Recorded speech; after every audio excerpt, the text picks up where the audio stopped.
Cool Cats, Cool Dudes, and Rob Morrow. Welcome to this We All Love Leeds, the show where we discuss our love of Leeds. How you doing, Ben? Very well, mate. How are you? I've had worse weeks, to be fair. But before we started, I thought it would be right to acknowledge the passing of Rob Burrow, who plays for the Leeds Rhinos rugby league team, obviously in Northern England. As a Southern boy, I'm not the best place to discuss rugby league. Northern England. It is Northern to me. Everything above Watford is North. You say it like you were in 1543 or something. Northern England. Yeah, good old Northern England. Yeah, but so yeah, obviously he obviously a big part of the Leeds Rhinos, Leeds itself. Does a lot of work for the motor neuron disease charities like ALS. He contracted motor neurons. He's had it a few years. Deteriorated quickly. He's at peace now, bless him. Great player. Small player. Very small. Yeah. Won many titles with Leeds. Sad day. Back when Leeds were good at the rugby. So yeah, obviously this isn't really intended on being a sad show, but it would be wrong to have not acknowledged the passing of a Leeds great. Not necessarily in football, but of course. I want to say hello to Russ Morgan. Evening, we all love Leeds. Good evening. Yeah, good evening to you, sir. So, I don't know what we've got on the docket. It's the end of the football season. This is uncharted territories for this show. The season ended. Chat some shit for a few hours, yeah. Why not? Why not? We've done worse things. That being said, I mean, how soon is it to get into a Sunday roast? I don't know. I don't know. It's Sunday. Sunday roast. Okay. Here we have Ben White, or sorry, Jordan Pickford, wondering why the ref wasn't stopping what Ben White was doing to him. Turned out the ref was being distracted by Arteta because his big toe left the technical area. His big toe left the technical area quite a lot. But anyway, did you know Real Madrid are the champions of Europe again? Shock horror. Hello, Brownie. How you doing, mate? Well, do you know who the last team to defeat Real Madrid in the European final were? You've beaten Real Madrid in a European Cup final, to which Aberdeen say, sure, you never have. Man. But speaking of the manager who did that, let's talk about his time in court. Mr. Ferguson, do you have any excuse for driving down the hard shoulder of the M602? I was struggling with diarrhea and I was about to literally shit myself. Nobody that famous can be guilty. Case dismissed. I've heard Very much. excuses. Real Madrid, me want more Champions Leagues.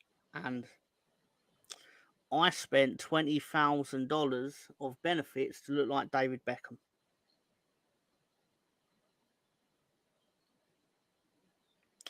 I hope he kept the receipt. It looks like a fat Mudrich.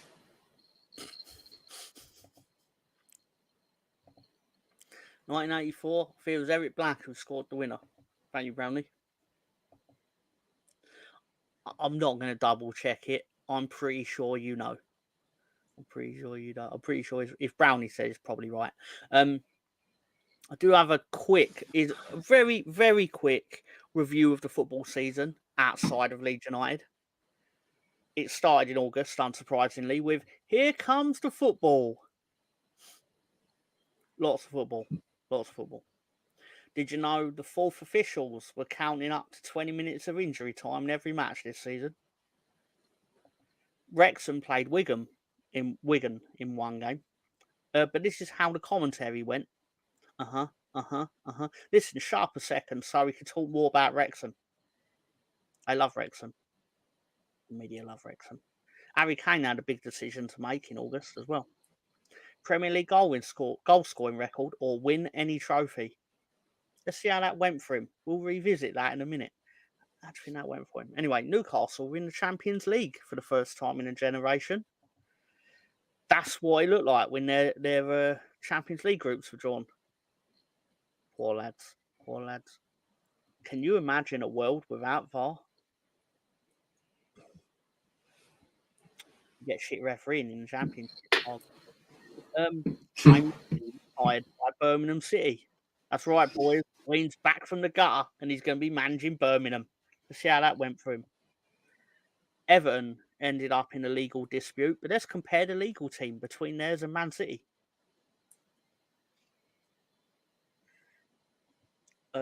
This was when City drew 3-3 with Spurs. I believe they went through on goal, and Haaland was not happy to the advantage was not played in the situation. Oh, sorry, Wayne got sacked, by the way. This elevator only goes to the manager's office, so I left an awful mess in there. Let's have a look at Anthony's mid-season stats. He had the same amount of goals as the inanimate carbon rod from the Simpsons episode when Homer went to space. The same. Exactly the same. Chelsea spent £1 billion to get to a Carabao Cup final.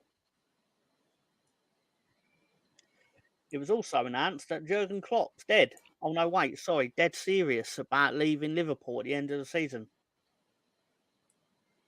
That was Also, Maidstone played Ipswich in the FA Cup. Defend Maidstone. Defend for your lives, which they did. Anthony, after getting his first goal of the season at the end of January against League Two's Newport. Arsenal celebrated an important Premier League victory against Liverpool. Their pundits and fans were not happy, though. Not for me to say. Not for me to say. Liverpool and Arsenal, while City are stalking them with 2 games in hand at the start of February. Hello, Ryan. How you doing? Good to see you. You know, Munich turned into Tottenham so gradually, I didn't even notice. West Ham discover they hate David Moyes, despite taking them to relative Premier League safety and winning a European trophy. You awful, awful man. Burnley had the misfortune of being in a league where Sheffield United were also in that league. Therefore, attention about their own horrendous performances mysteriously vanished. It's almost as if the media loves the manager or something. More importantly than that, Roy left this season. Now, allegedly, I believe Roy went to spend his retirement with 2 sexy ladies. Allegedly. I'm sure that. And it ends Man City 0, Arsenal 0. Oh, that just kept going, huh? Aston Villa as the last surviving English team in Europe. I'll relegate you someday, Everton. No, you won't. So they say. Oh, Leicester City, when they got promoted, removed the stone of championship shame. Woohoo! Attached the stone of Premier League points deductions. No! So they'll discover. And Arsenal fans on that wild week in April. It's just a joke. It's just a joke. He didn't really do this. Get back down the tunnel. Hello, lads. Hello, Anders. How you doing? And when the season ended, FA Cup replays bad. Friendlies in Australia good. Apparently, it was the FA Cup replays which were why our teams went out of Europe before the quarterfinal stage. Apparently, not for me to say. Speaking of Germany and Germans in Europe, Bayer Leverkusen unbeaten season. Smashed everyone coming their way until they went up against Mike Tyson's Atlanta in the Europa League final, where they got promptly knocked the fuck out. Pardon my language. We're preparing to offer you an impressive salary to ditch Burnley and bring yourself and Craig Bellamy over to Munich. What's wrong with this sport? Can't a man get relegated from the Premier League without being offered a job with an elite European club? Wild. And obviously, guess how many titles I've won, Marge? 15. Champions League titles, of course. But you may have thought that I'd left out the mighty Leeds United. I'd never do that then. I'd never do that to you. I would not do that to you on a Sunday. Things that get battered. Although I did argue this, I was like, losing 1-0 Southampton's not really a battering. But we got battered at QPR, that's about it. That's true. That's true. And that was a true battering. Absolutely disgusting recoveries. Just bought a new 75-inch TV to watch Premier League next season. It's coming no Leeds. Ha ha ha. Sorry, we've had a recall. They kept falling apart. Lovely, lovely. And which Yorkshire club are chronic playoff bottlers? That's right, Leeds United. Sad. And here come the Red Bulls. This is if we don't win the playoffs this year. Oh, and a barrage of cans have now knocked Bamford unconscious. That would be quite funny. No, because that would mean that he's here again for another season. Oh, we'll get into that. And my bones are so brittle that I always drink plenty of Red Bull. But don't worry, Ben, we'll get into that as well. Just a quick jibe, but we're proud to include Red Bull Leeds into the Red Bull family. 30 minutes later, well, that's the end of me. That's probably what would happen if they tried that. We'd run them out of town. Probably wouldn't have been in town that long to begin with. And one more that's not Leeds United related. Stoke City changed their crest to something infinitely worse.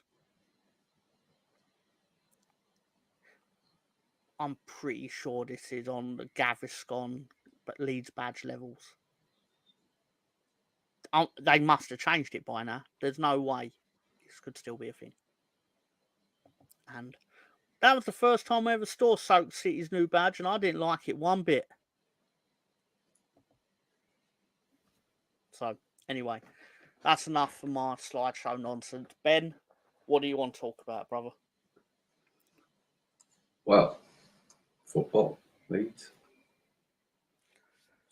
That's right. We have got a YouTube channel. That's Leeds United, right? So probably should. That's apparently why we're here, isn't it? So apparently. So I'll just usually talk about chatting off Premier League. Talk about how our season went, I suppose, and what we thought of it, and what we thought of the players. Let me ask you the blunt question, right? Whether this is right or wrong, ask you a blunt question. Was it a bad season? For me, it depends what way you're looking at it. For me, it was a failure of a season. We achieved the goal. Well, it depends who you're asking us, I suppose, as well. But a bad season, no, because it's nice to win again. We enjoyed the majority of it. We enjoyed,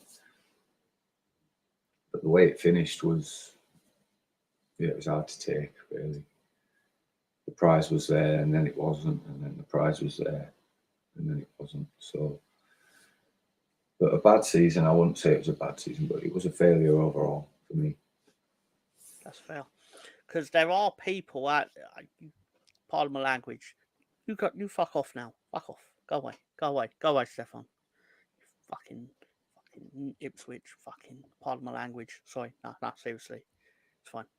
Sorry, just good to see you, Stefan, in all seriousness. But no, like you pointed out, like the score 40s is any season where you get 90 points bad season, because factually you won more than you lost, right? It's just the losses are hard. Yeah, they hit harder, the losses, right? Because it was the timing of the losses more than anything. I'd just like to But know what happened post-international break. I think it should be studied. I'll be surprised if like a university doesn't commission like they should see some data, or there should be something like that will explain what happened. I get the feeling what happened. My feeling is that what happened is the one Wales player that came back that wasn't injured was the one that missed the penalty. So that's not a good I sign feel- from the start. Look, they all have a laugh and a joke, don't they? That we're falling apart, but I feel we did actually fall apart this time. I can tell you a minor, and it's not a real dispute. It was more just like a disagreement. Like basically, when we we drew with Huddersfield, and it felt like a loss. Mr. Arsenal podcast, bless him. Sorry, I think moved there. Hello, Jimmy. Said, "Oh, you bottled it," and I was like, "Well, no, we drew a match after winning every match for the last like 2 months or whatever it was. Like, that's not bottling. By definition, that's not bottling. What happened at the end of the season is bottling. Like, I will openly say, like, we bottled the season. Like, I don't even really need to admit that. Like, Stevie Wonder could tell you we bottled the season, but I think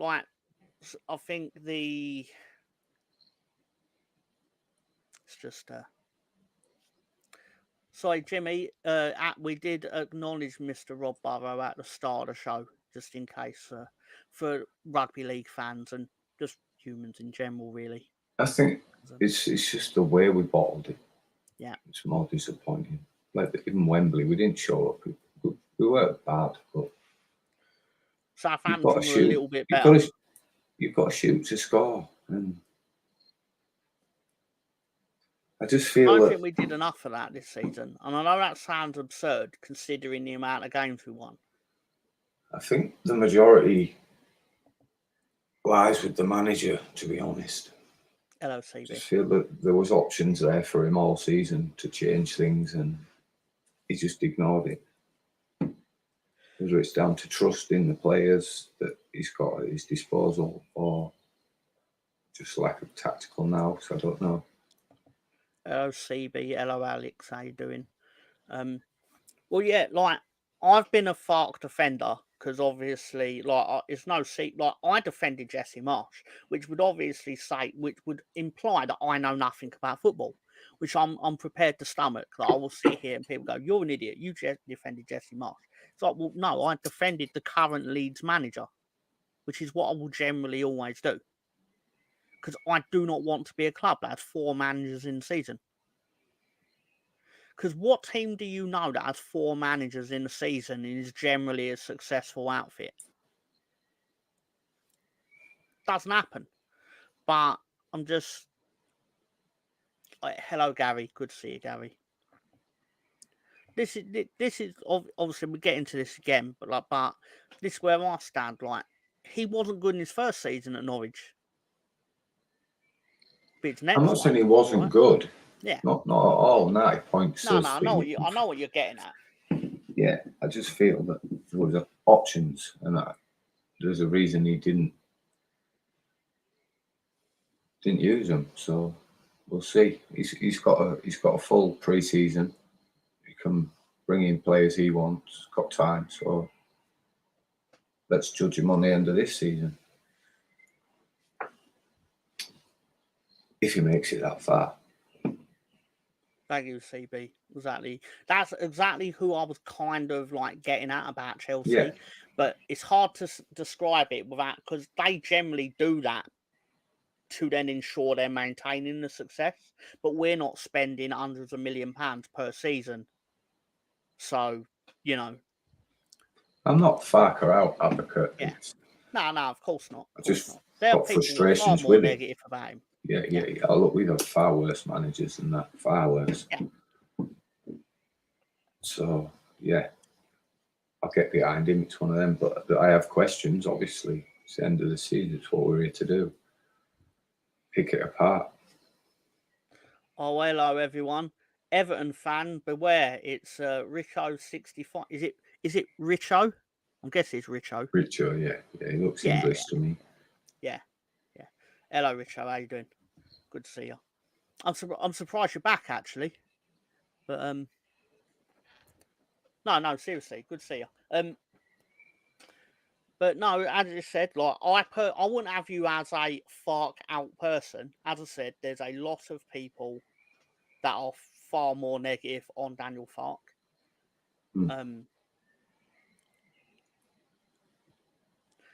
This is also a big part of it, Stefan. Sorry, Glenn, I will get to your comment. Hello, by the way. There is more pressure on Leeds than the average. The badge is so heavy. Of course. And we are everyone's cup final. They changed the tactics to play Leeds. And don't think it's going to be any different next season, people, because it's not. We've just got to find a way to pick it apart better. Yep. It's really annoying, and I said this during the season. Like, it's really annoying when a team, for example, you'd have thought Huddersfield's new manager at the time was the greatest manager on earth. If you watched the Sky coverage, Don Goodman's tongue was so far up of Andre Brighton writer's arse that you'd have thought he'd have known what he had for dinner. And that was after one game. And I'm sure he got sacked after he left or whatever. What's he doing now? Right about Brighton.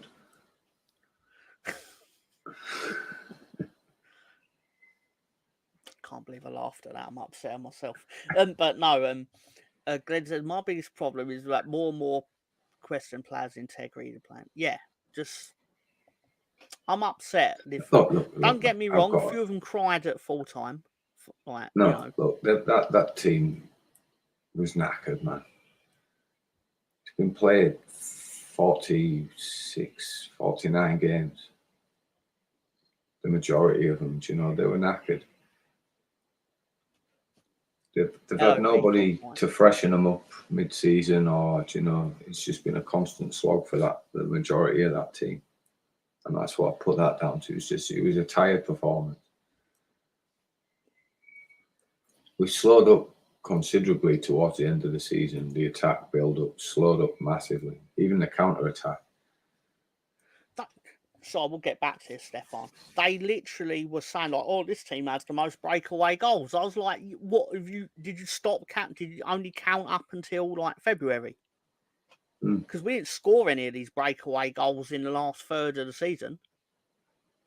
It was like they're talking about a different team, Ben. I remember that team. It feels like a long time ago. This team, I remember a goal we scored early at Plymouth, where basically Ruter lobbed the ball up in the air. It came back down after what felt like 7 years. Nonto controlled it and scored. But if that had been in April, it would have been, no, we have to try and work it in via 75 passes. But the time it takes you to do 75 passes, they've mobilised into their back eight. Which is how Southampton done us, ultimately. Because we had more of the ball, and this proves possession means nothing in football if you do fuck all with it. Pardon my language. But anyways, agreed. So, history, the badge, and history's hard to live up to. Got a feeling you guys will go up next season. You won't have Town unless you've made it a lot harder because you've took 12 points away from us.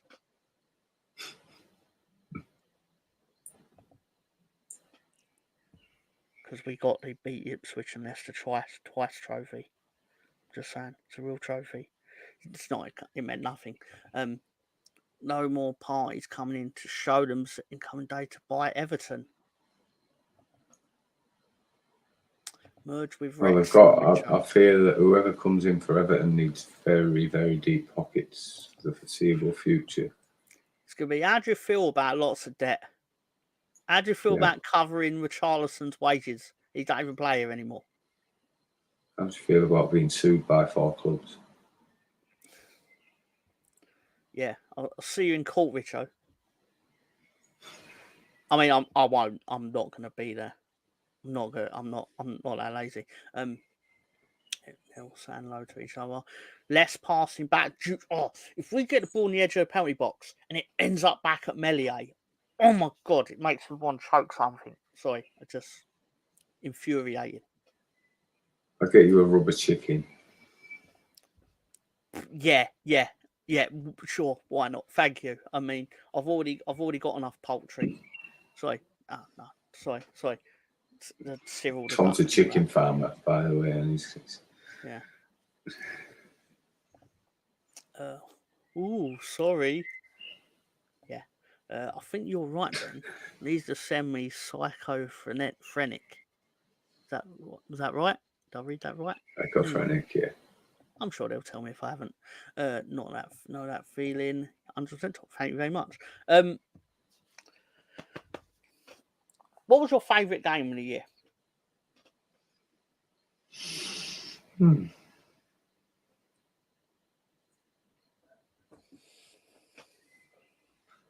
Had to be the playoffs, Norwich. Just had everything, the feel-good factor, the crowd, the result, performance, yeah. All right. But prior to that, Leicester away.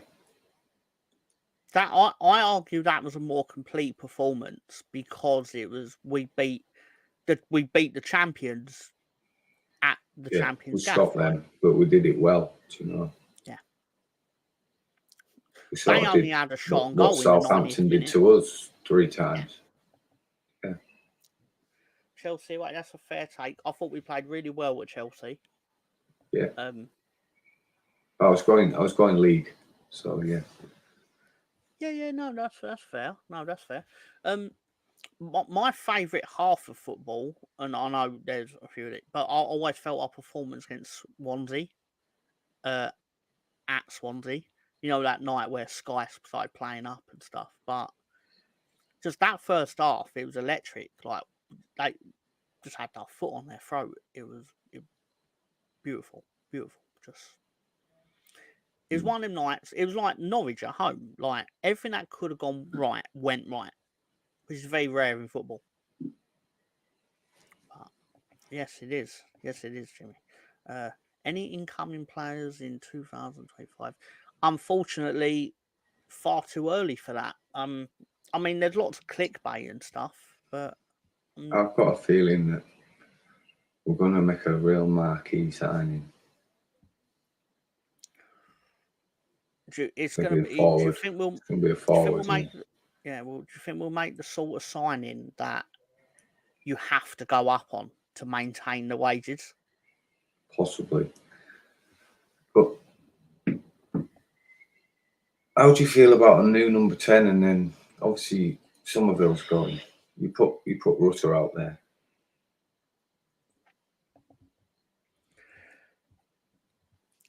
What, out on the right? On the left? I'd love when I was watching his highlights, when we first signed him, and you watch his highlights, he plays out wide and comes in. And he seemed a bit more prolific from that sort of scenario. Stefan, again, obviously it's hard to tell because the thing with our owners is they're very quiet. Like not a lot gets out. We only really find out we're signing players when they're actually at the building. Yeah. For example, we had our week consisted of Monday. Our chairman's doing an interview, talking about our finances and telling us that we're going to buy players, but we have to sell players. But he won't tell us which of the 3 or 4 he was going to sell. Tuesday, we wake up to, we've just done the biggest football deal in the EFL with Red Bull. So we've got money to spend. So just that balance that out where we don't have to sell players, we don't know yet. So I imagine financially we don't have to sell any of them, but to comply with these rules, we do have to sell some because obviously we've got big expenses which come with having the Premier League contracts, right? But then that's a Premier League problem. Like people could go, "Oh, Leeds are cheating. Oh, they're paying a player 70 grand a week or whatever." the reality is that's the fault of the Premier League for creating an environment where you have to have these players at bare minimum to even have a chance of surviving in it. More than anything. But to answer that, I mean, we'll go through it in slightly more detail, I suppose. But do you have any thoughts on Somerville, Ben, for Alex's benefit? No, I'm not digging out Somerville for being, but I just feel people have been blowing far too much smoke up his arse this season. But Championship Player of the Year, I thought that was a bit premature, but he won it. Top scorer, he's great, but I just feel he can't take players on. He can't cross the ball. He just runs, cuts inside and scores. And I think for that, we should take every penny we can get for him. Because I feel if he goes to someone like Liverpool or Chelsea, he'll be found out a bit quicker.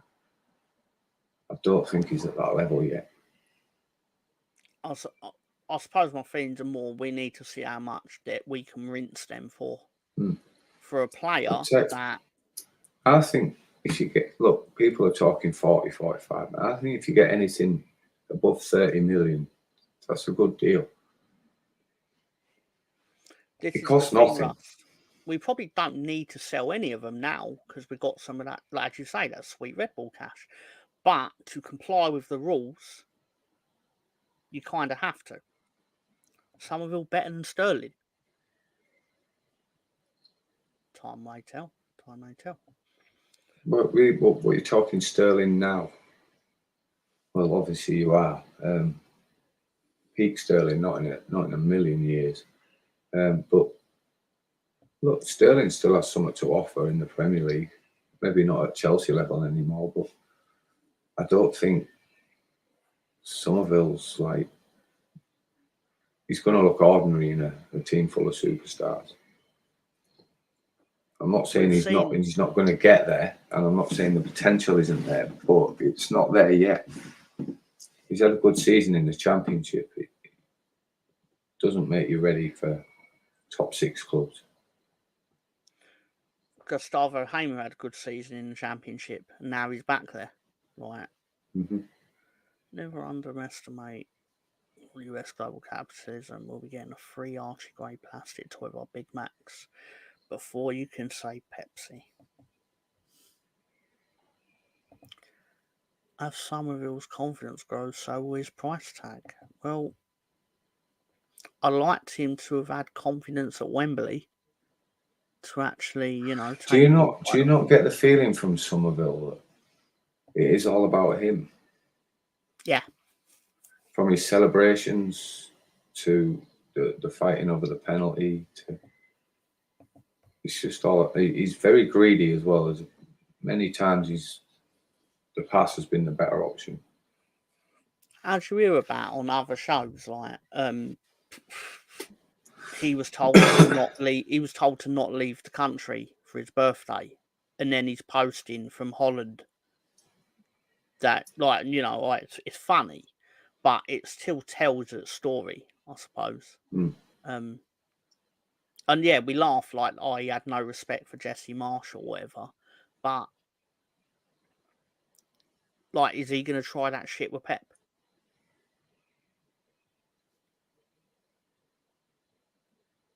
How would that go for him? Get the thing. I want players to feel like they are better than they are, because then at least you're going to get... I don't know the word. I get the feeling a lot of Leeds fans feel that as well, that he's better than he is. I'm not knocking the season he's had. I'm not at all. I'm not saying he's not a good player, but I just don't think he's the top level Premier League club.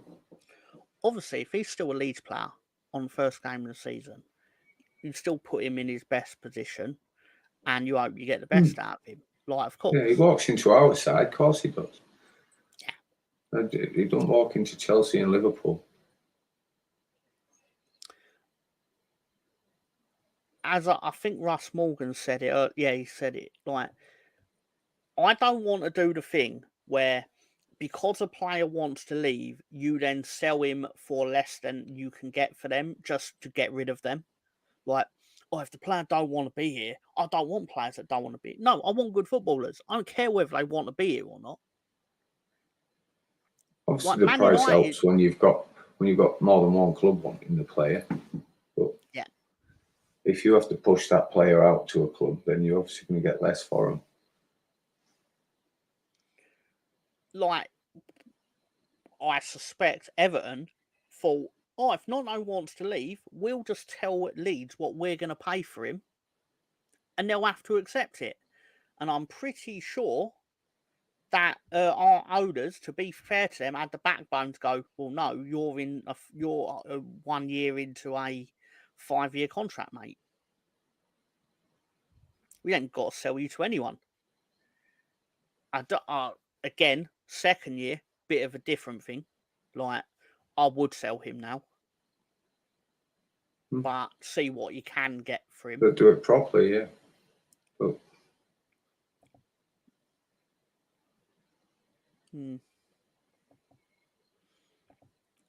probably not mainstream for you, providing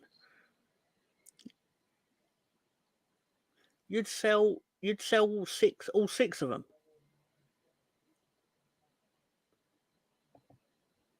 do you know who I would keep? Who would you keep then? I'd keep Dan James. He had a steady season. He's a nifty little fucker, that Dan James, in the Championship. He just offers something different. He runs at players. Not always successful, but do you know what else I like? I like the fact that he's a right-footed winger that plays on the right wing, so you get a cross at the end of it. Interesting. So, I hope you don't mind. You did send me some photographs. I'm going to put the photographs up, and us and the audience will discuss the player. Would you keep them? I sent you the new players basically. Obviously with Archie Gray in there as well because it was his first season. Okay. I didn't put all the loanees in because we're going to have a discussion on them, aren't we? So yeah. Obviously, Director John also compiled a list, which I'm going to superimpose on the screen. And that's a lot of players, but obviously we're going to brush over some of them for various reasons, whatever. But they're there if anyone wants to talk about them. But that's it, okay? Ethan Ampadu. Solid. Can we go first or No, please, Ben, please. I think for the price, great signing, obviously, bargain. I know he made the defensive error in the final, but I'm not going to hold him to that. Steady. Look, we got to see him majority of the season out of position, and he's seamlessly slotted into that position. One of the best centre backs in the league. But I'm just hoping next season we get to see him in midfield, and we've got 2 sturdy centre backs behind him, so we can see him spread the ball out wide and whatnot. But yeah, overall, I give him an 8 out of 10. And just going to put him in the keep list. Definitely put him in the keep list. Suppose one thing, Ello Colonel, suppose one thing is Arsenal can't get through the pots and pans to nearest bin because both clubs won their full. That's what happens. I do think we're going to get offers for him as well. I do think we're going to get people trying to pry him away from us. I'm not sure he'll be as open to it because I know this sounds really might be naive on my part, but I think he just wants to have a football club where maybe he's at one for a couple of years. I think he seeks a home, and I think he wants this to be. I'm with you there. Yeah. I could be wrong. Like, I may be massively naive. Like, if Chelsea turn back round and go, we'll give you 15 million for him, maybe he'll be off because he's like, all right, that's where I was loaned out from a lot. But I don't think that's what will happen. But it might. I personally think Leeds would buff all offers for him, unless you're talking serious money. But I think 15 million is laughable. No, it is, but I'm saying that because he's been as good at the back as any of them up the front have been. So yeah. Do excuse me a minute, Ben. I'm just going to grab a drink. So if you don't mind, do you want me to just put up the next player? Okay, Yeah, with that? No problem. Just bear with me. I'll be 30 seconds maybe. So Glenn Kamara for me, overall tidy player, bit hit and miss sometimes this season, but yeah, tidy player, steady away. Had some cracking performances, but I still feel there's more to come from him. Give him a 7.5, I'd say, out of 10 this season. Room for improvement, definitely, and keep him too. So, also think good price for what we paid. So, yeah, definitely keep.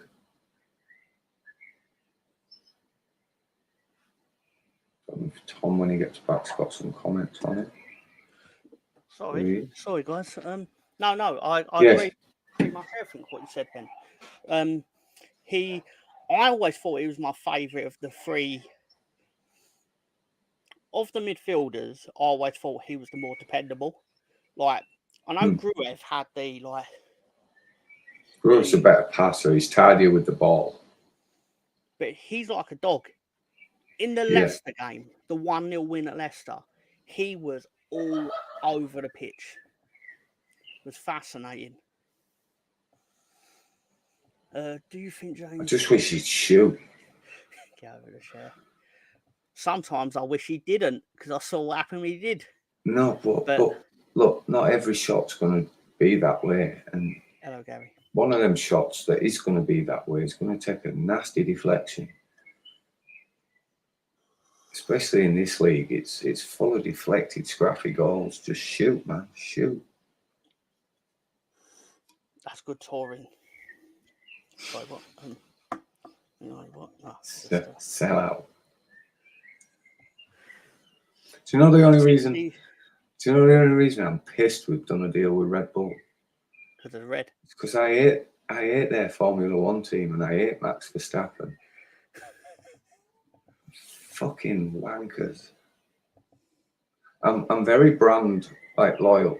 If any brand other than Adidas, of course, have sponsored or been any part of Man United, then I won't buy their brand. Very brand loyal like that, and I was like that with Red Bull. I don't like Red Bull anyway. I think it's a bit fucking tiny. It's all right with the vodka in it, I suppose. But no, in all seriousness, I feel like Camera, under the radar as such, like when his performances are really good, they were really good. But there was a period of time where he weren't in the team, and I wondered what he had done to upset Mr. Fark. But stocks for Red Bull have gone up due to sales within the area around Mr. Tom's location. That's arguably true. Joe Rodon, are we bringing him back for another round? Yeah, definitely. I would do everything I can. Obviously, if the price is right, if it gets ridiculous, then you've got to look elsewhere, aren't you? Because I'd go 10 to 12 million is where I'd go for him. But yeah, definite sturdy defender. Look, he wears his heart on his sleeve, doesn't he? It's just, he typifies what a Leeds defender is for me, do you know? That's what we want. Somebody that's going to give their all. And obviously it's not mistake free, no one is, but definitely bring him back. But do you partner him with Strike, or do you look for someone else? I think you're going to tend to. It depends. Like if you want to go with if you are adamant on putting Ampadu back in the midfield, then yeah, you partner him with Strike. But what's Strike going to be like with his injury? Because he was gone from like Christmas onwards, wasn't he? Feels like. So I don't know. I'll keep him, but I think he'll end up at Ipswich. Colonel Ward's trying to nab himself a block here when he says Leeds should raid I don't top 7 think by venture from Ipswich. Bobby Thomas. I don't think Ipswich suits his ambition. I think if he's going to be Premier League, I think he'll get better offers. I think he'd rather. Yeah. I think loyalty trumps Ipswich in this situation. But whereas, let's say Newcastle are offering him a run at it, I think that trumps loyalty. So yeah, because and that sounds really silly, but he's obviously dropped a division because the standard of football's slightly worse. And of course, everyone wants to play in the Premier League. But I'll ask you, why didn't Nathan Teller rejoin Burnley after being in their championship winning team? Why did he go to Bayer Leverkusen instead? Why didn't Ian Matson go back to Burnley on loan? It's because they look at it and go, oh no, that's actually going to be a lot harder. yeah, if you want to be getting beat every week, yeah. Because look, we all know Ipswich need to shore up defensively if they want any chance to survive. Is Joe Rowan the answer for them on his own? No, he's not. So they'd need a whole new back four. Yeah, and I don't think that realistically, maybe looking at signing for Ipswich, you're gonna fancy a season defending for him. See how it turns out. Ultimately, it's up to Tottenham more than anything. But we'll see how that pans out. But obviously, we'd bite his arm off to come back, which would be unhelpful because of one arm. And I do find it strange that he's the one that hasn't released a video or any Instagram or. So that must say that the offer's on the table.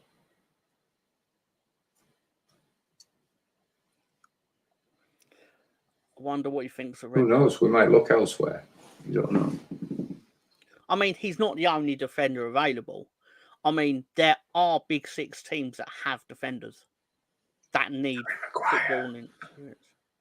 Harry Maguire.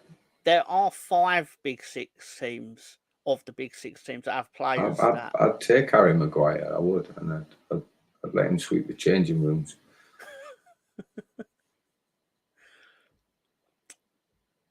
At Thorpe Arch.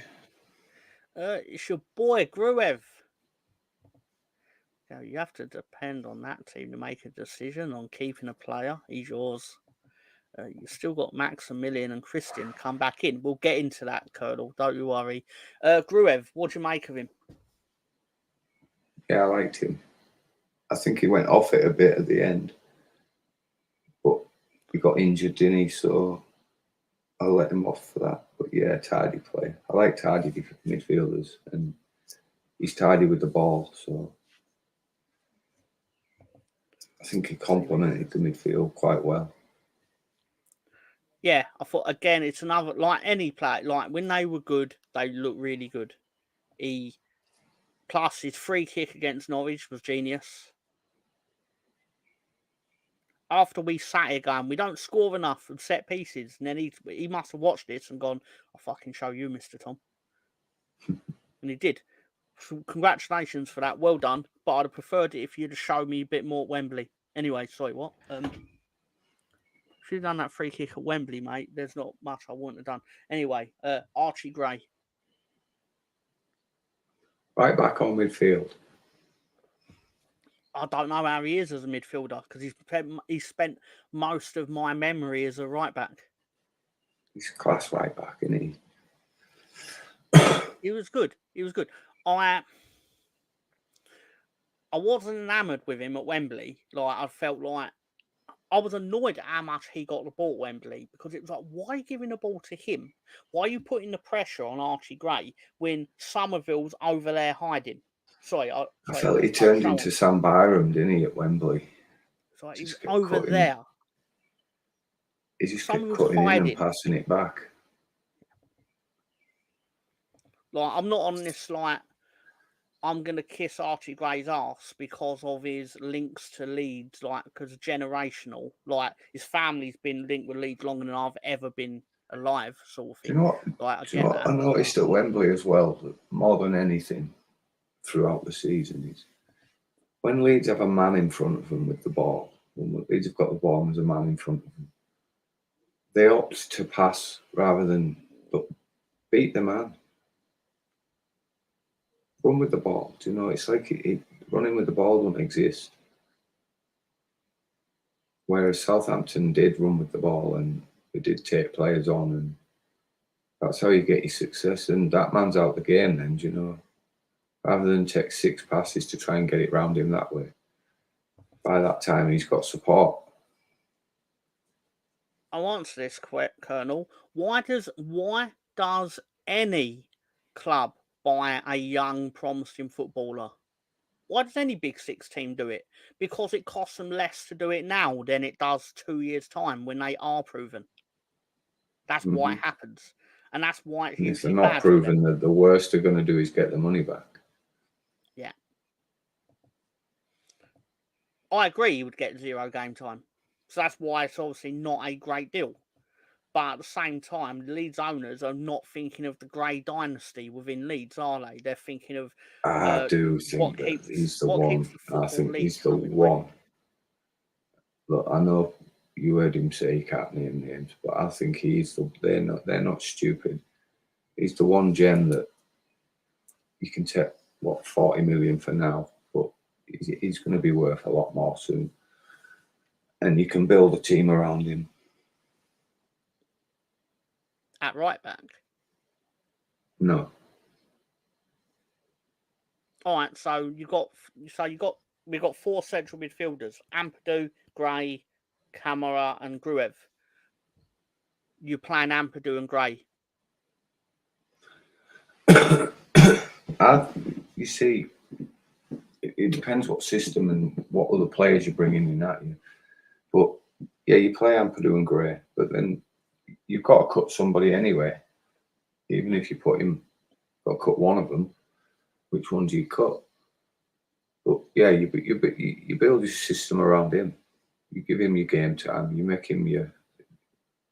He's the young kid, you know. He's the one with the world at his feet. So you've got to give him that space to do what he wants to do. You're really excited, Jimmy. That doesn't sound PG. Obviously I called these the 3 amigos, but Yeah, I your love that Leeds thoughts? kit. They're great men, aren't they? Heroes, some would say. It's been a discussion all season, and it letting the old guard go. I deliberately put Bamford aside for this one and put him in his own little picture because he's a different conversation. I'm sad But, they're still. Like, I know they're not now, but I'm sad that I felt like the club did them a disservice by not by keeping them, acknowledging that they didn't have it anymore. yeah, they just kept them too long. They let them fade out rather than. Yeah, like you've created this environment where we're getting angry at Liam Cooper because he's not quick enough. When the reality is, we should just be. The reality is that Liam Cooper reverted back to what Liam Cooper was like in 2017, which is what naturally was always And you're going to taking happen. out. We're always taking out that obviously Bielsa got the better out of all these players, but he also flogged the fuck out of them for 3 years. That's fair. But no, you're right. It just he rang like it was like, you know, when you wet a towel, when you wring it out and you get every drop out of them. That's what Bielsa did. That's what Bielsa was paid to do, and he did it. And he pointed out that that's what happened, and they went, "Yeah, but we need to get you need you to get a little bit more out of them because we can't afford to replace the entire team." And he knew it was only going to end one way. We knew it was only going to end one way. It was sad to see the club did these 3 men a massive disservice. So when people were sat there getting angry at Liam Cooper because he hasn't got it anymore, it's like it's not his fault he doesn't have it anymore. It's not his fault he is still at Leeds while he doesn't have it anymore. Because we didn't replace him. There was no effort to replace him. But is what it is. Speaking of other people, there was no effort to replace, which is not true. There were lots of better burn out than fade away. Yeah, not necessarily, but no CV. Jess's quiz. See, Bamford. We have tried to replace him multiple times. Just keeps coming back, doesn't he? He's like the nugget at the bottom of the toilet that when you flush it, it will not fuck off. Yeah, air biscuit. Yeah. I have massive respect for him because he always fights off any attempt to remove him from the team or replace him. It's incredible. Look, man, he's had some good games, some good moments, some good times with Leeds. I'm not going to sit here and just say it's all been bad for him. But if you want my honest opinion, we need to replace him. We need better. And as long as he's still at the club, he's always going to be. It's politics, isn't it? It's down to politics, and I don't know. He just seems to just be there all the time, no matter what manager. I just think we've got other options sometimes. By the way, but sometimes we are better with him in the team. I'm not going to say we're not. Really annoys me that we're better with him. But inevitably, he goes to that period where he doesn't score goals, and you need to drop him. It's this weird dichotomy where the team plays better when he's in the team, and even when he's not scoring goals. Because then, as soon as you drop him out of the team, you then see why you need Patrick Bamford in the team. It's like, oh, we'd play that. Bamford allows the wide players to be better because he'll give the ball to them, and it's like, why can't you buy another player that can do that, but is 5 years younger than Patrick Bamford? Why can't you not find someone that can do that? Got a scouting department. I mean, I'm not going to find them. It's not my job. I'm a fan. But I'm not paid. You pay me to do it, I'll find you someone. They're not going to pay me to do it. They're not going to pay me to do it, Ben. So it's a moot point. You just buy Eddie. Yeah, admittedly. I'd go, have you seen this Nketiah guy? Let me show you his reel. They'd be like, you just showing us the 6 goals that he scored for Leeds. I was like, yeah, but look at him. But still. That's not PG. Again, hello to Director John. We're in, what are we in? What, year 6? We're in year 6 of Patrick Bamford. Wow. Year 6. Because I'm sure we bought him in 2018, right? He found a home. And I'll tell you now, when we do the dipshit segment in a few years' time, he'll be added to it, because I'm absolutely certain that he will take it out on all the Leeds fans that ever doubted him or gave him shit or threatened to kick his dog down the stairs. Which is still really weird.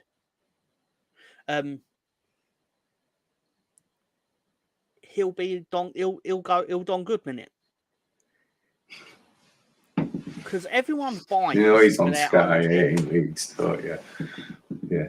He's definitely going to be. He's 100% going to be the commentator on Sky. Patrick Bamford will. 100%. He'll be sat there on the sofa, and he'll migrate his way into the commentary booth because he's a nice little boy with a posh accent or whatever. He's well spoken and all this stuff. They'll put him straight on TV.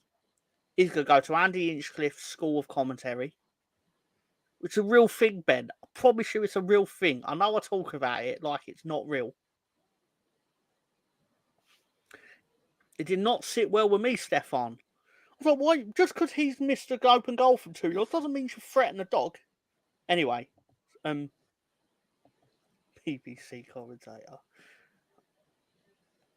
Love that. I thought it was alright. But I love the more garish ones from Leeds. Not even Canaries, yeah. You know what? Let's just do it. Daniel Farker.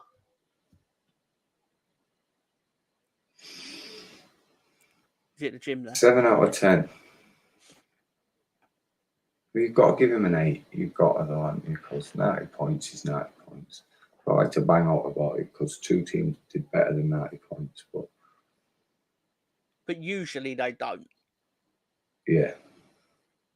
Right, most of the time. I know people are going to say, oh, this thing, like, 90 points gets you promoted every year. It's like, that's not true. But at the same time, there is like, 4 out of 8 or whatever, where it would get you promoted. It probably got Brighton promoted. Probably, I don't know. But I thought his year generally was solid. He obviously could have done a lot better in certain moments. I think he should have put the foot down on a lot more teams. But again, if we'd have said that, if Bielsa had come out and said, I don't believe in humiliating the opponent, we'd all be sitting there going, oh yeah, Bielsa's the world's greatest man that ever lived. He is the greatest man that ever lived. Tell you that right now, he is. But he would sit there and we'd go, no, you're right, Bielsa. You're humanitarian. You would not humiliate the opponent, and that's fine. Please don't leave our club, Bielsa. Please don't leave our club. But anyway. But Farker does it, and we're all like, oh, why are you trying to thrash teams?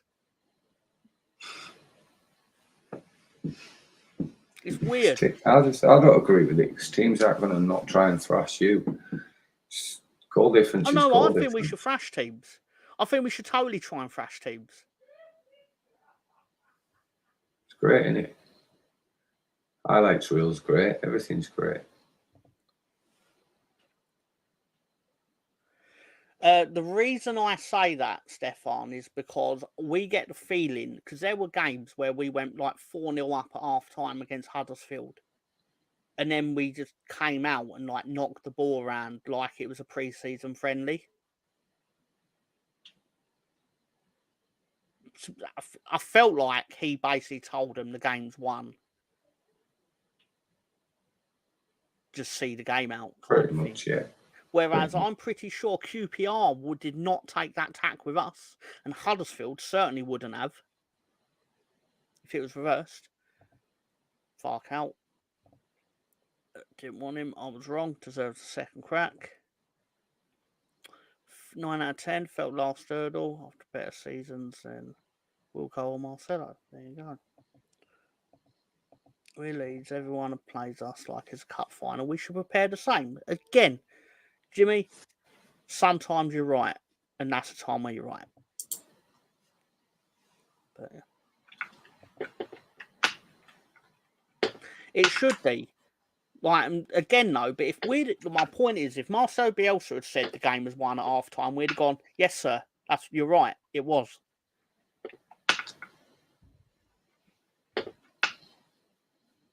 And I very rarely stand against Marcelo. But anyway. Yep, he found it. 4 out of 10. I don't think it's good. That team's good enough for an automatic promotion. It was good enough for automatic promotion. But then ultimately it wasn't good enough for automatic promotion because he didn't get automatic promotion. Yeah.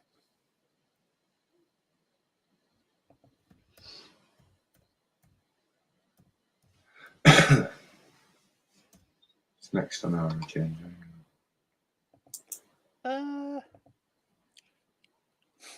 Oh yeah, Blue Cow. Or is it Red Bull? Oh, hang on. Is it that? Was it that? I like that one. Oh, you like the Blue Cow? Yeah, that'd look cool on the front of the shirt. I think it'd be great on the front of the shirt. Can't go much worse than Boxed. I shouldn't have said their name. Shouldn't have promoted them. But anyway, I'm still insulted we had to share a pitch at Wembley with Southampton. Shouldn't they have to pay us for that privilege? Well, we did get the ticket sales, to be fair, as the losing team does, unfortunately. But it kind of looks like my head's now going up a cow's ass. Anyway, wait, what? That's not PG. Teams don't play on paper, they play on grass. And a bit of Charlie, etc. See? Leeds need to bite the bullet and get that bucket man back. I bet we asked him to come back. I'll be shocked if it turned out that at some point they did in the summer they did not ask that man to come back.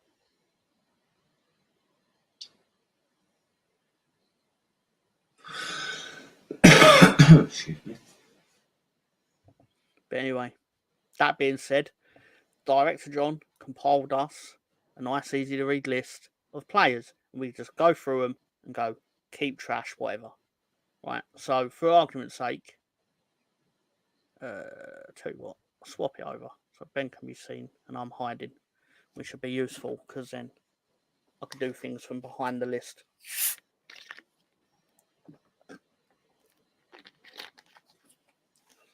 Melier. Things from behind the list.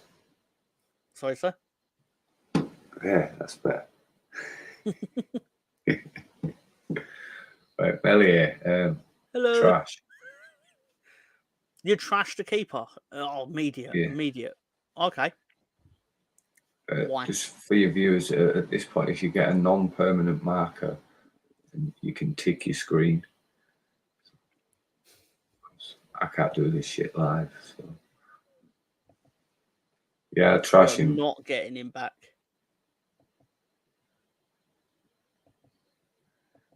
He does make an effort every week.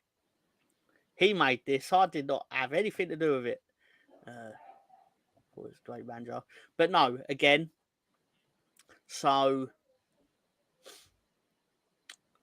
sorry. So why are you trashing the keeper, sir? Sorry, He's shit. He's shit. Okay. Obviously, it's hard to say about the others because they are not the first choice keeper, so they don't play. Yeah. But generally, so I'd keep Klassen because he seems solid enough when we have needed him. To keep Darlow, I don't know. He hasn't done out. Well, his performance in the penalty shootout at Salford did not enamour himself to me. I look like a ninja.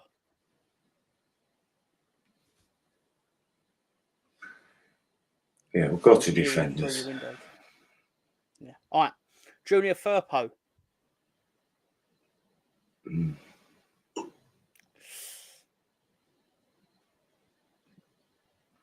I don't like the term trash when it comes to Sir Junior. I'll tell you what I'll say. I was shocked when I discovered he earned 60 grand a week. I was shocked.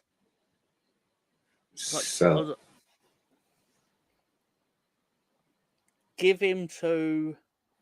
No, yeah, this is right. If you could play him on left wing, I'd play him on the left wing because I do not like him being responsible for our back line as such. No, unfortunately not.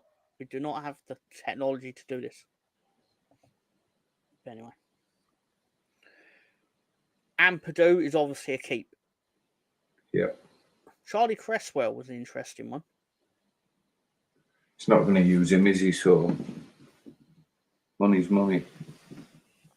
What annoys me more is I know we're going to... If we sell him, he'll end up being really good for someone else. Yeah.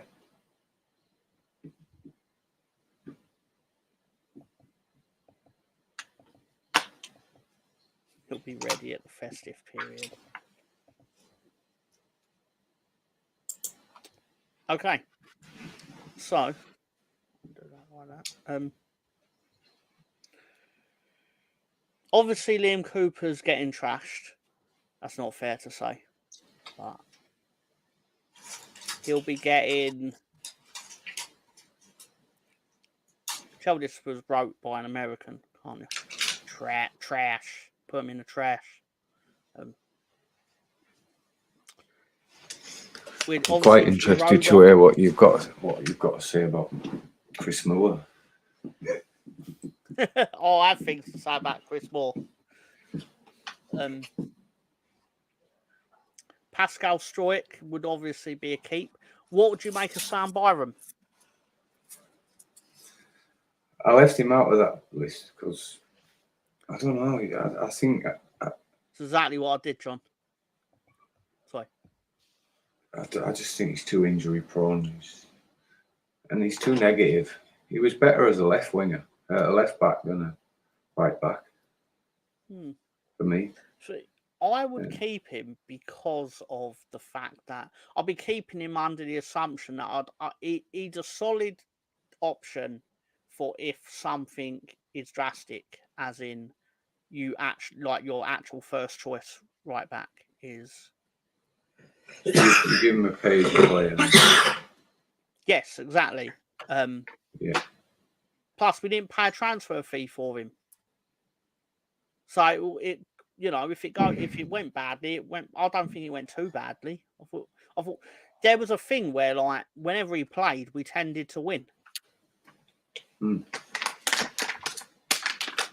Connor Roberts, I believe he's not staying with us, but again, I thought he'd have been a solid option. Well, I think is it open to buying him?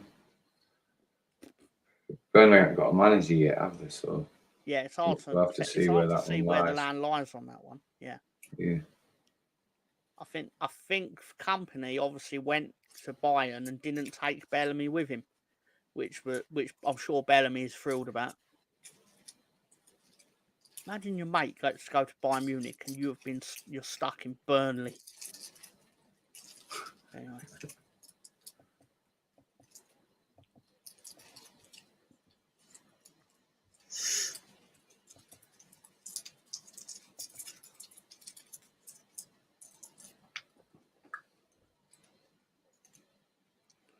Anyway, so Diego Montero, I've seen all of his hits. I've watched every ball he kicked in the under-23s. Fantastic player. No, I don't know. I have no idea.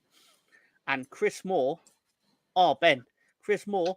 I got a lot of offers for him on Football Manager. Did you sell him? Wednesday wanted him. No, I loaned him out because I was like, no, if he really is that good, it's like, I'm not giving him to rival clubs. I'd loan him out. Exactly I loaned him to. I think I loaned him to League 1 or no. I loaned him to League 2, I believe, because it was like, well, it ain't coming back to bite me if it turns out he is really good. But anyway, so that being said, let's go into the attack and the midfield. So Camara, you keeping him, Ben? I'll keep Glenn. Somerville. I'll sell him for just because he's going to raise good what funds. You can get, right? Look. If we find that we don't need to sell him, I'd keep him and sell him. I wouldn't be adverse to either, as long as we got the right money for him. But I think 30 million's a good fee. I know people are probably saying, 40, 45. Anything north of 30 is good business. I think we'll do well to get 30 for him. Yeah. As I've seen people go, oh, we should get 50. It's like, we should get 100. Like, if you can get 100, you get 100. But based on what? Who's going to pay for Somerville 100 million or 50 million or whatever? I don't know how tight the market's going to be this summer. Do you know? Yep. No one's going to be spending money because of all the FFP rules and stuff.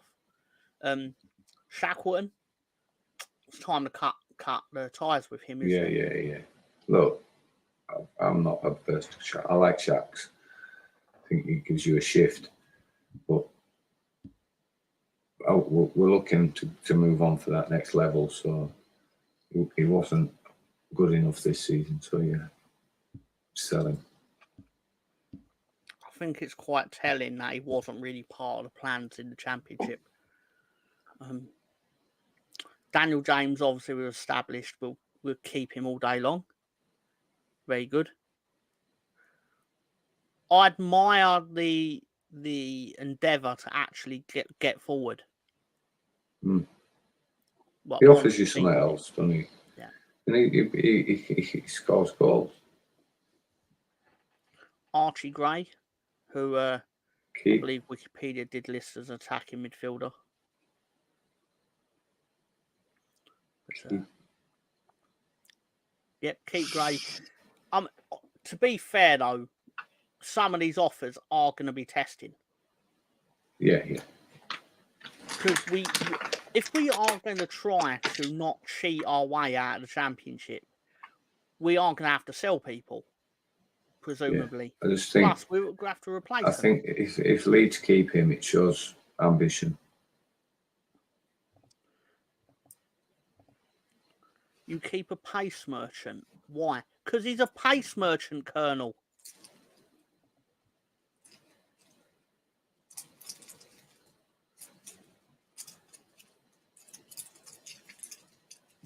Had a match for us in that final. He was on pitch 10 minutes. Yeah.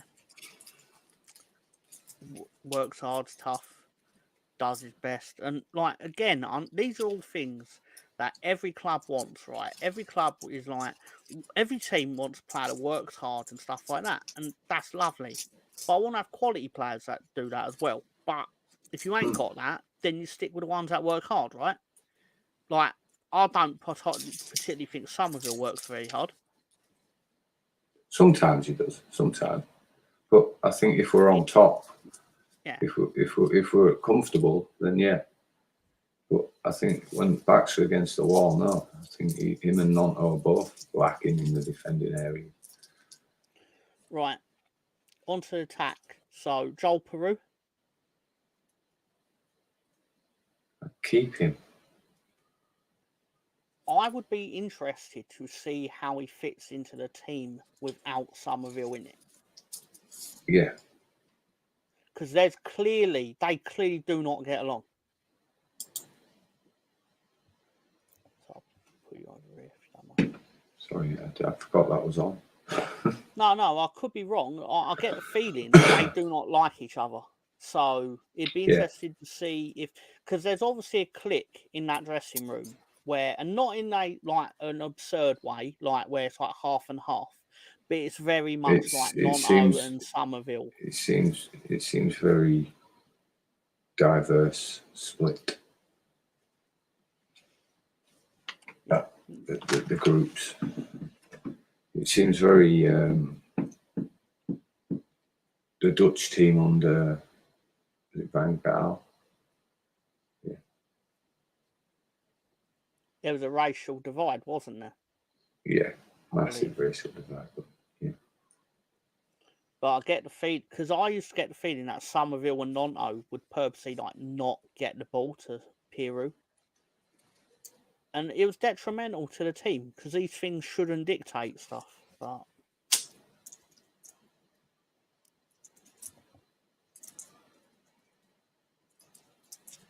I'm not giving you £100 for that, Glenn. I think, right, the dressing room's healthier without Somerville and Nonto. But maybe the pitch isn't, if you get me. Yeah. Patrick Bamford, would you keep him or would you sell him on? I'd sell him. I'd give him away if I had to give him away. I'd be interested to see who would actually want him. Yeah, he's on some big money. Yeah. He was always on big money at Leeds, though, oddly enough. Even in the first stint in the Championship, he was one of the higher earners. Jadon Anthony, I didn't think it was fair to him that obviously he had outside circumstances. I thought he always looked lively for us. I thought he did earlier on, before certain circumstances. And then obviously his playing time diminished. But yeah, I don't think he was given enough opportunity to show us what he was about. But Somerville in that form, not going to get that much opportunity, are you? So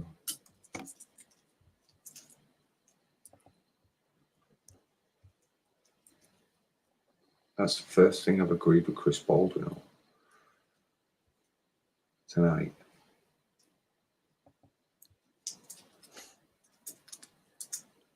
The less I'll say about him, the better. Right, I don't like so Chris. He keeps you honest, doesn't he? Does Chris? It's one of them.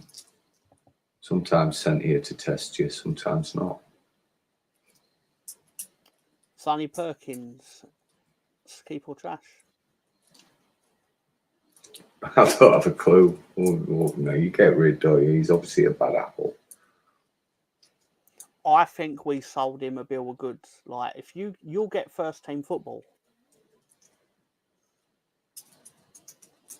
I just think he's in Must no have trouble. promised him something. Yeah. We obviously went, if you come here, you'll play more than you will at West Ham. It turned out to not be true. Yeah. Just because you have pace doesn't mean nothing. You have to have footballing IQ to go with it. Dan James would never had it. I'd say he's in the same category as Walcott and Lennon. Yeah, but in the Championship, we got a lot of results based off bringing Daniel James on. You don't need Daniel James for 90 minutes. You just need him for 10 at the end of the game when you're against the 30-year-old defenders that can't catch him. I've never at any point said you keep Daniel James to play him for every minute of every match. That's not true. Mm. You play... Basically, I always felt it worked out if you had Nonto starting, then you bring Daniel James in. Yeah. So for me, it won.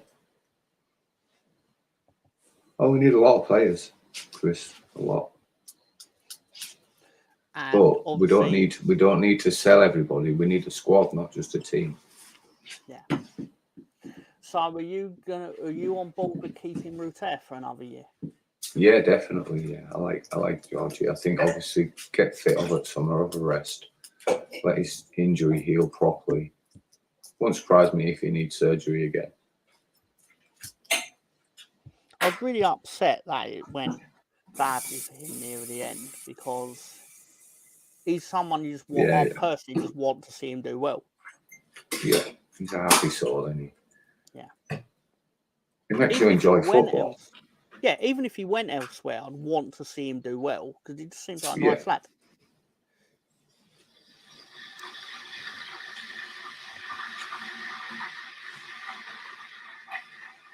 Aaron Lennon's back at Leeds. Oh, okay.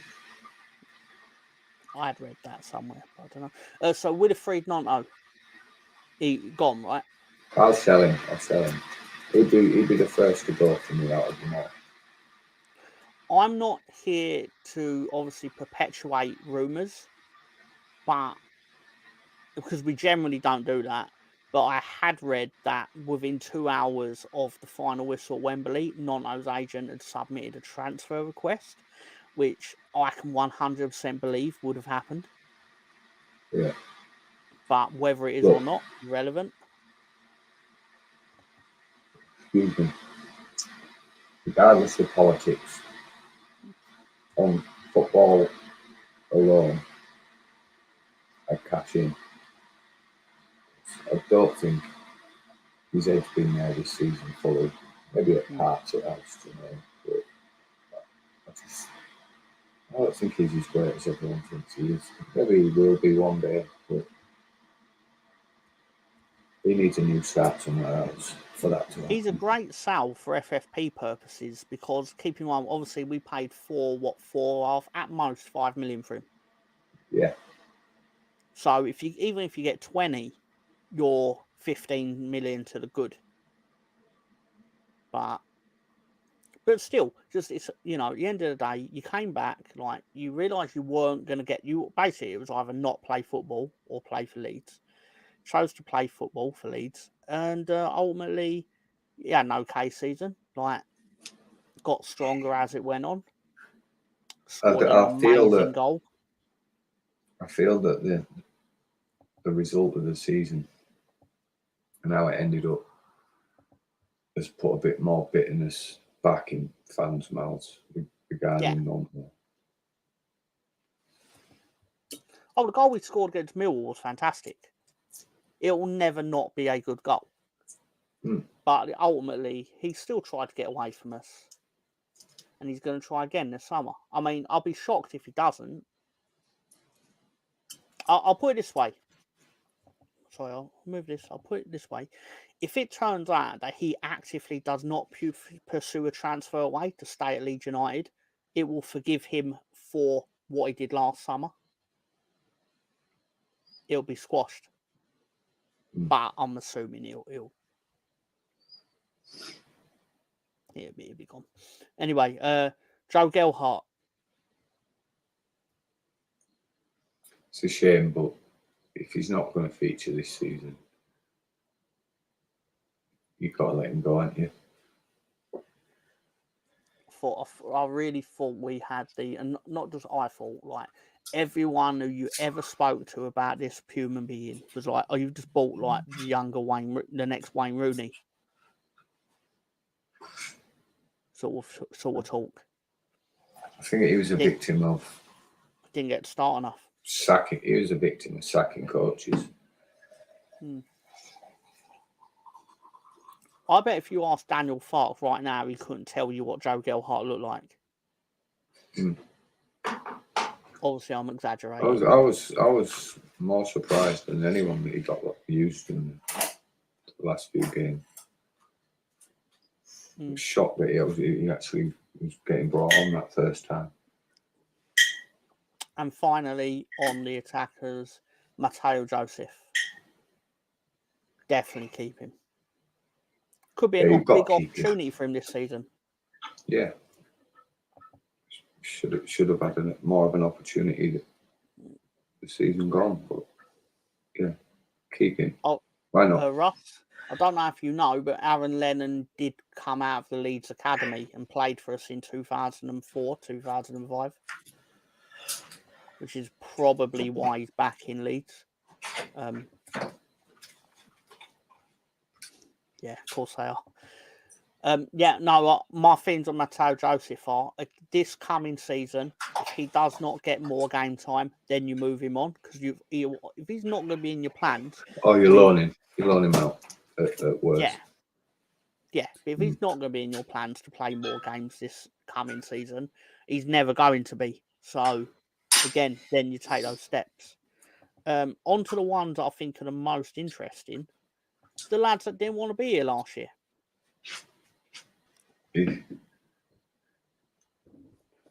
Well, I do have. You can't. Has Jarby gone?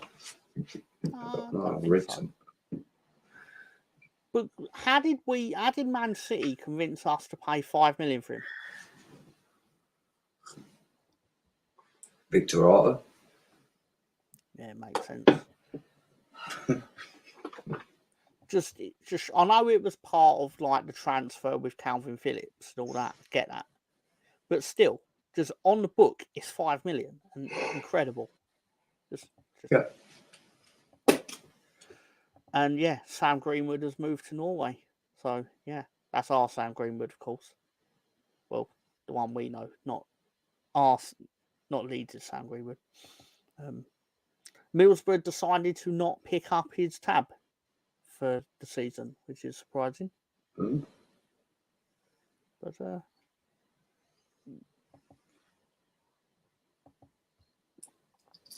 you get rid of Lewis all Bates. of them. Yeah.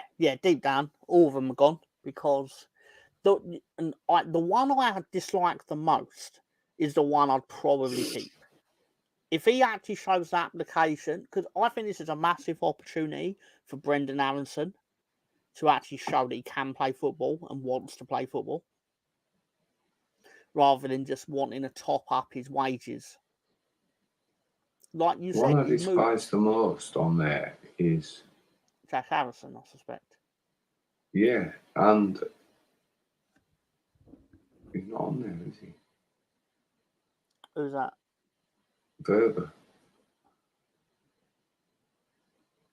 That's true. Yeah, but because he was all like, I'm up for the fight, I'm a warrior. It's like, you're not, though.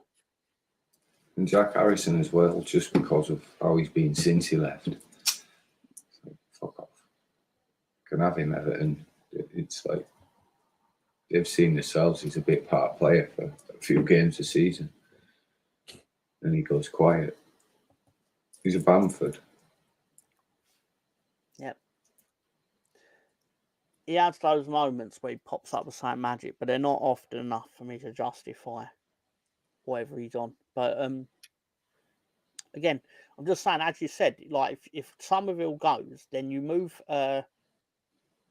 Ruto out to the left, and then you could put Aronson in the middle, and it might work. I don't know. But the point, I suppose, I don't expect it to come off like this because No, 'cause again, he's I think Bambi. yeah, but it's just like for Somerville, it's an opportunity to play first team football for a club, whereas Aronson needs to play first team because he didn't play first team football at the team we loaned him out to. It was ridiculous. It was embarrassing. That's down to himself. Yeah. So for me, that there's two leagues he can't handle. So can he handle our league? I see what you're saying, but I don't think he's the answer. I think you need a look. Creativity wise, probably, but physicalness, no. It's an opportunity, but I think he'll take it? No. But I do think one player on that list would fare well in this league, and that's Mark Rocker. Slower style than the Premier League. You could be right, but we couldn't afford him because I'm pretty sure his wages would be probably not worth taking on in the Championship, I imagine. But I don't know. I don't know. That being said, what about Llorente? Would you take Llorente in this league? No. No. About Rasmus? No. I'd rather be chained to Noel Edmonds' face without a beard guard than have than have Rasmus Christensen back. He's the world's weakest Viking. How do you turn up at Ellen Road like in your first game and get pushed over within 5 minutes of your debut? It's embarrassing.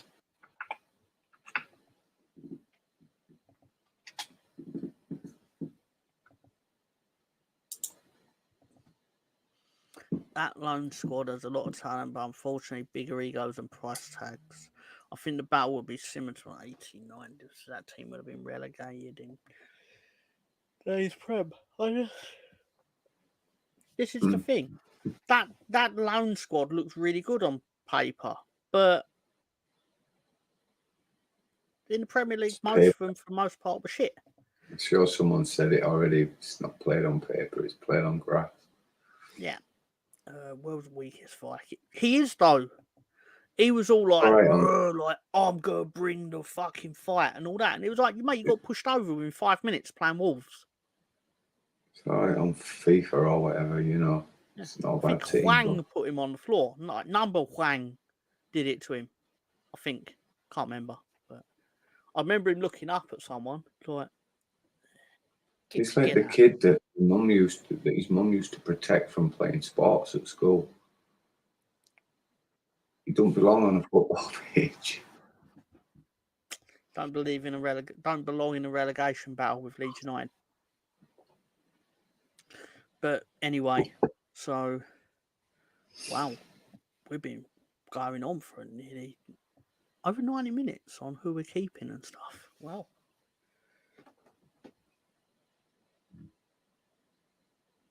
So I'm just surprised we managed that. I'm always surprised how long we managed to talk about Leeds United. Just never ceases to amaze me. But still, imagine Leeds still knows they can rate the Championship's best players. I mean, I suppose so. That is the plan. I forget the Wolves player, but he was Portuguese and properly knocked Rasmus over in a Wolves player that was Portuguese. Could be like 9 of them. Wasn't their whole team Portuguese at one point? I don't think this is educational, Director John. I don't think we learn much. What did we learn? We learned that we're not fans of some Leeds players and we're big fans of some others, and Junior Firpo 60 grand a week at Leeds is shocking. It shocked me. Like people like, oh, I admire Junior Firpo doing interviews where he's all like, and I'm really not going to rag on Junior Firpo too much, but when he sat there like, I had offers in summer and I chose to stay in fire, it was like, yeah, but did any of them offers offer to give you the 60 grand a week that you were currently getting? I bet they weren't. Not that I blame him. I mean, it's still the son of senior. And good luck on trying to qualify for the World Cup, Junior. No, seriously, it'd be really cool if he did get been made easier. Sorry, sir? It's been made easier and it's been expanded into... Yeah. And they don't have more to play shit teams. USA and Mexico to try and get there this time, I believe. No. And Canada, of course. After 95 minutes, we learned it was a banging season, but not banging enough. Ups and downs. War surprise when that finally clubs like Leeds and Newcastle get rich owners but are forbidden for spending too much. I mean, that kind of is more Saudi based than Leeds. I mean, it's kind of good that they can't spend £1 billion every season. Otherwise, why bother even having football? My personal favourite championship I know is FM. Ronnie Edwards from Peterborough, Ben Chief, Gabriel, Sarah, and I don't mind. They were good players this year, to be fair. Sarah and Jonathan Rowe. I liked Phyllis Sheen as well, all the player. I'm surprised. Be a nice replacement for. It'd be a nice little replacement for some of them. I imagine it'd cost us a pretty penny though, because I only bought him last year. I believe, from big market. But they'll have spent a lot of money loaning the players they loan. That's true. They would have been cheap loans. That is why the manager got sacked like the day after the season ended. I'm pretty sure of it, because definitely, yeah. We invested in you. We needed you to get into the playoffs to have a crack at getting. Yeah, and they went all out at it.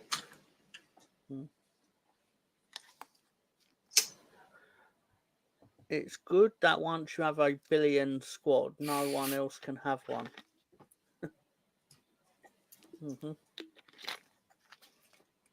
It's like Real Madrid and Barcelona used to exchange having the world's most expensive player. But as soon as someone in England had the world's most expensive player, actually not true, PSG had it, obviously. No one's paying more than they paid for Neymar. Basically, as soon as Abramovich bought Chelsea. Yeah. Oh, that's when football died as a sporting entity. Was because it no longer became about what you generated yourself at the top level. No. And he just bought every player just so everybody else couldn't have them. Yeah. He snapped up everybody, didn't he? Basically, in the Premier League, anyway. Yep. Ian Wright's son career destroyed by Chelsea. But FIFA had to change the rules because of it. The whole you can no longer loan out 40 players, like Chelsea, and I think Atalanta are the worst for it. I think they had like 40 players out on loan, but Chelsea are the most notorious, I suppose. But it was a business at one point. Yeah. Basically, you breed our players, we'll take the good ones, make money off the shit ones. Yeah, but they make good money off them. Yeah, you show other teams that these players are good, give them back to us, and then we sell them and get the profit. You get a good player for a year. But anyway, Brighton did it to us, basically. We bred Ben White for him. Yeah. Kept him and profited. Torres, that's bad. Yeah, no, you're right. Like, we are why Brighton got the 100, what was it, 50 million? 50 million. My favourite part of that whole transaction was when we offered them 30, which is a very fair offer for a player that never played for them until that point. Hadn't played the first team game for them at this point. And obviously it's their prerogative to say no, which is fine. But the fact that they turned around and went, we don't want to sell him to a relegation rival, my first thought was, so why do you think you're going to be in a relegation battle? Like, don't show a lot of faith in yourself. And then once they progressed, they sold them to a rival. Yeah.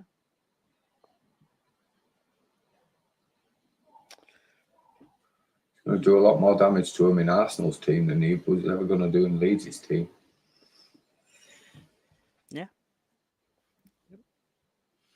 Because I suspect that Brighton have not beat Arsenal since Ben White's been there. Could be wrong, but I suspect that. Colonel, is that true? You're the Arsenal fan in here. I'm grateful that I saw English football before the greedy pigs got hold of it. Now I want to see football where Leeds are doing well, and I don't care how. Don't get me wrong, right? We've not really properly discussed it, Ben. We're 143 hour and 43 minutes in. Like, what do you make of Red Bull coming into the club? I'm not panicking because I'm thrilled I personally. believe that what we've heard is true, you know. So why panic if they're there as a shirt sponsor and a minor stakeholder? They're there to make money, so you spend money to make money. I'm very happy that we are now owned by corporate entities, which make it mean that we are very unlikely to ever be a League One club that doesn't know whether we're going to be able to fulfil the fixture the next day. Because the Football League decides, nope, you got no money and we're not going to give you the golden share or whatever they call it so you can fulfil your fixtures. The scary times. Obviously, the internet was in its infancy, let's say, in 2007. Some may say I'm exaggerating, but to the point of, like, I didn't necessarily have the internet on my phone. It would have been a crap version of it. So you didn't know whether you was going to turn on Sky Sports News and find out that your club didn't exist anymore, which was apparently a very real possibility for Leeds United at one point. Whereas I'm confident that we will now exist in the future. Yeah. I think if the money that they bring in spent right, it'll be a quicker return. They bought sensible players last year. Some could say, obviously, people are free to say it didn't work out. But the fact of the matter is, they did not buy players that generally you looked at and went, that's a gamble. Why are they doing that? It's like, no, you know why you're buying Ethan Ampadu. You know why you're buying Glenn Cameron. Right. Red Bull, inevitably, whatever they've dipped their toe into has been a success. They look, take out aside what they tried doing with Leipzig and fair enough, Colonel. Salzburg. But everything that they took over has become a success. It's become better.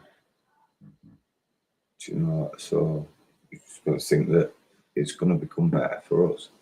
You've got to look at what they do, what they offer.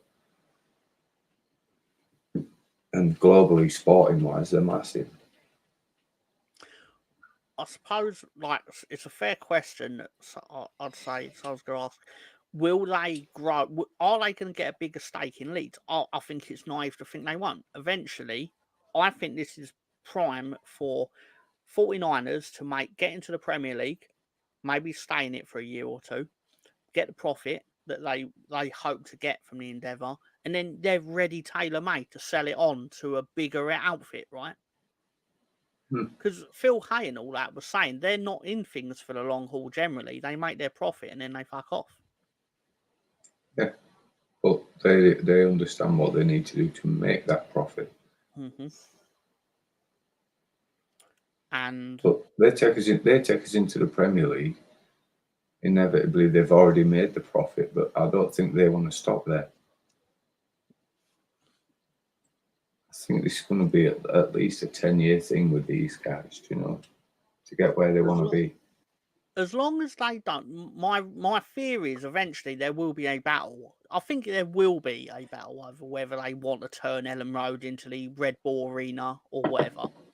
Which I don't think it'll be a battle that lasts very long, because I don't think it'll stand up to much scrutiny in English football. No, it's going to be a lot harder to do in English football than it is in any other leagues.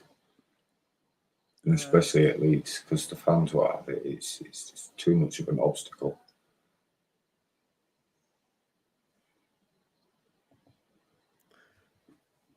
But ultimately, I think we will retain our name, because I suppose our name is worth more than, say, whatever the Leipzig club was before they got it in the German fifth tier.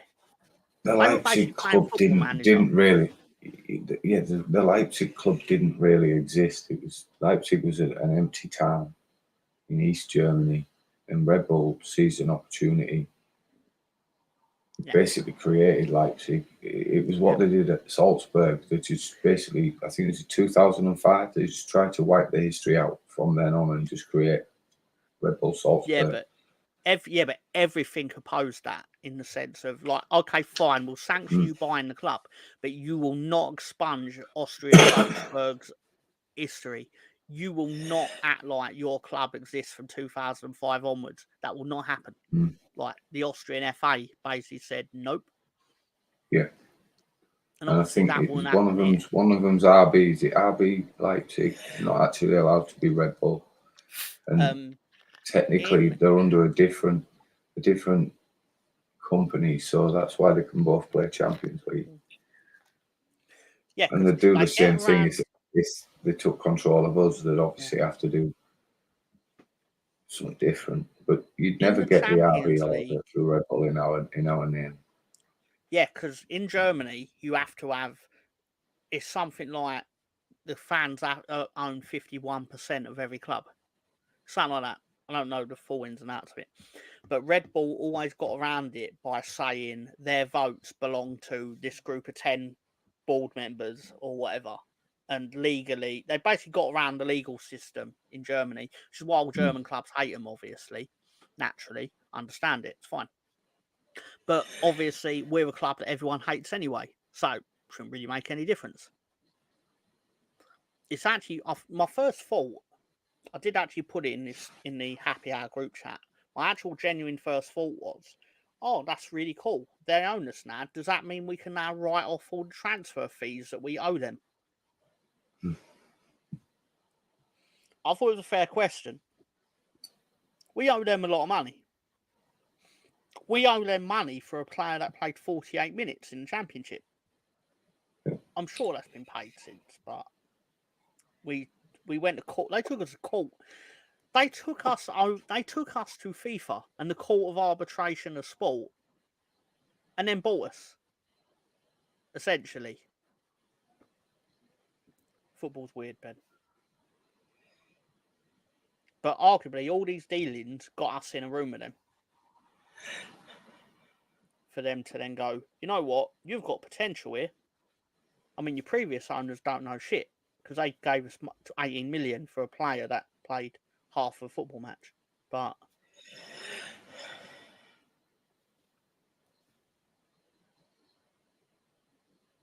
so I think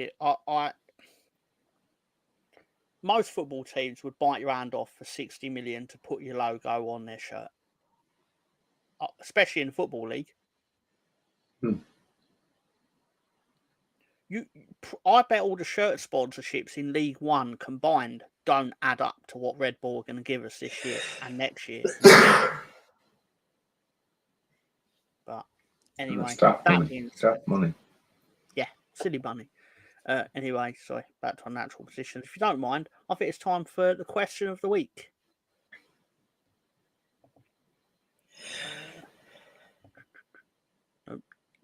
Press the wrong button there. So silly of me.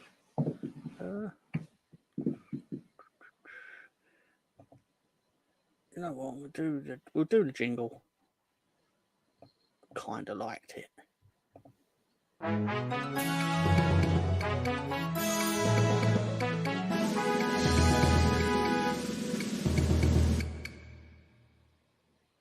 Mr. Tom.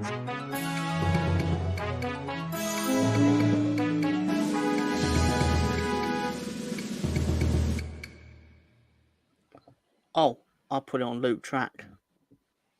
I played twice. Anyway, so hello everyone. The Mr. Tom question of the week, according to Director John, they'll never get this without Google. The question is, who is the last Leeds United player to score a hat-trick in consecutive appearances? Who scored 2 hat-tricks in a row for Leeds United?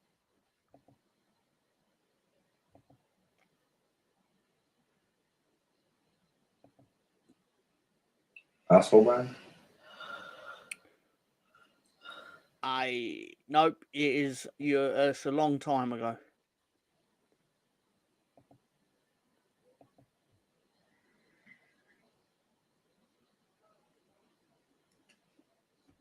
Alan Clark?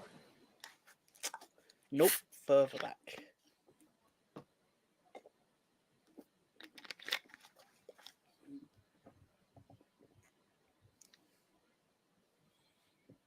John Charles?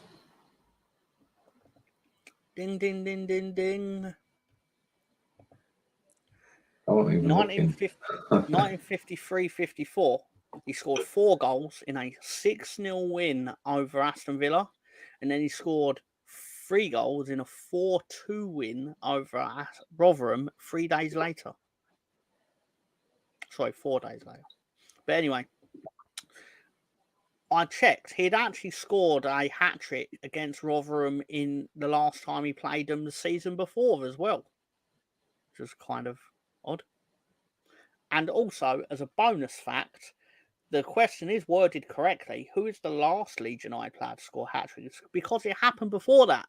In 1926, Tom Jennings also scored hat-trick for Leeds United in consecutive appearances. That's John Charles, though, to be fair, in the picture. I don't know what Tom Jennings looks like. So. And there we go. I mean, I don't know what question I'm going to ask next week because I'm running out of hat-trick questions.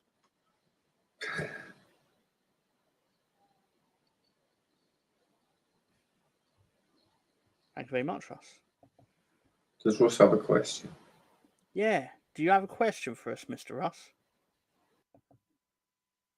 Don't know why I did that. Sorry, I meant to get rid of this. Got rid of Ben by accident. John Charles was a big player for Leeds United, to be fair. He was one of the first Leeds players. He was one of the first players in Britain to actually go abroad. Because Juventus signed him from us. Yeah, he's loved there as well. I do have a question.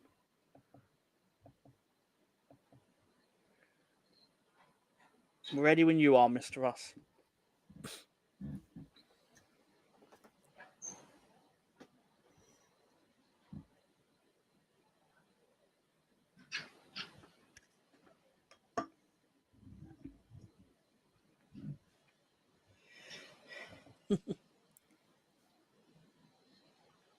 Tom Jennings might be Rory's great granddad. Wow. Leeds played their last game in Europe to date. It's Malaga. Mm. I don't know why I got so excited about that. But yeah. I remember being very disappointed. I'm thinking, oh, we'll be back next year. We weren't back next year. Thank you. Sorry. I should have given the audience a chance to answer that. I'm sorry.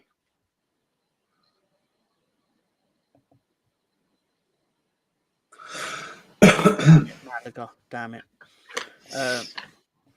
Yeah, so as always, I'd like to thank Director John. A quick last question for you. Looking forward to the Euros. It'll be nice to have some football on in the background while I'll get on with my life. Yeah. I suppose it's the fairest way to put it. It's always a good few games in there as well. Yeah. That you catch by accident. Yeah, I don't want to say that I'm not looking forward to it. That's not necessarily true. Like, because obviously in a few weeks without football, you're like, oh, let's have some football on. But breaks it up, doesn't it? I suppose. I do the thing where we go. I had it on here. We love Director John. Again, we thank him for his support. We love all of you. Personally, sorry, sir. Same with all of you too. Yeah. She's a beautifully mad. Yeah. That's true. So we're talking about Leeds United. But I'll probably go take a week off because I think we need this. Because there's nothing really going on, is there? Like, we've discussed the players, we've discussed the season, the state of the season. Probably come back in a couple of weeks, I suppose, Ben. Yeah, see what rumours are flying about. Yeah. Obviously, we'll try and establish which ones are credible, which ones have nothing. But yeah, I'm not going to lie. It'd be nice to have a Sunday where you can just... Yeah, be yourself. Yeah, but do thank you all for your support throughout the year, of course. Especially the people that were with us from the start. Not that you're not more important, but obviously, thank you for that. Genuinely cool that two guys from opposite ends of the country are sat on the internet on a Sunday night. He's from the south of the England. The south of the England, exactly. Yeah. Yeah. I like that. Unlike the guy to my right, yeah, who is oh yeah, that as well. Say happy birthday to my mum. 70 happy today. Birthday, Mr. Tom. Oh, bless. Yeah. Why don't you say 70 today, and I'm sat with you clowns. No, I'm joking. Of course, you're not clowns, but you know what I mean.